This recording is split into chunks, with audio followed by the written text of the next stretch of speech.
Well, let's move into the step-by-step process of creating a compelling research brief. First thing, I think I've intimated this already, really is before initiating the project, the briefing, taking proposals, take a moment to reflect. How did you end up here in the first place? So I think that's really critical. Lay that groundwork, considering some essential questions. Preparation ensures clarity, alignment, and a smoother research journey. So you're putting that effort in at the beginning, which will then help us in our putting our proposals together. So key things that you might want to consider while you're sitting down is what prompted me to want to do this research in the first place. Obviously, there's a business problem sitting somewhere and there's a need for research. It could also be that somebody was instructed to do that, and that's fine as well. Then you're going to have to kind of find out the background and what prompted that, what led to doing research in the first place. Is a question I always ask. So what do you hope to uncover?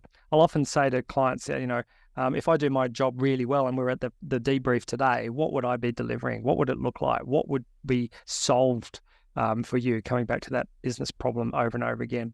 What specific topics or areas are you aiming to explore? What's the focus of the research? Who are we going to be talking to? Who do we need to talk to get these insights from? Who holds the answer to these questions? Who in the organization? Who are the stakeholders? How will they use the research?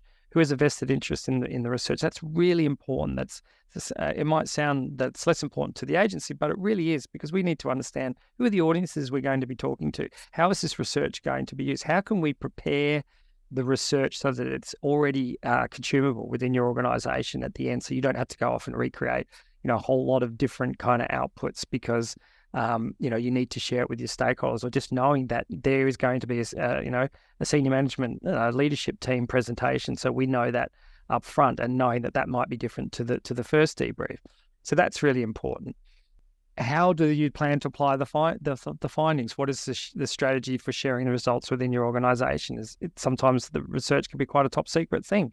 Other times, if we're doing something like customer engagement or diversity studies within organizations, there will be a strategy for sharing those results within the organization. So knowing that up front is really useful as well. Timing is probably, at the end of the day, the key things always come back to timing and budget. And we'll talk about that as well. But having a clear time frame, when do you anticipate receiving the completed results, and being realistic and transparent about that.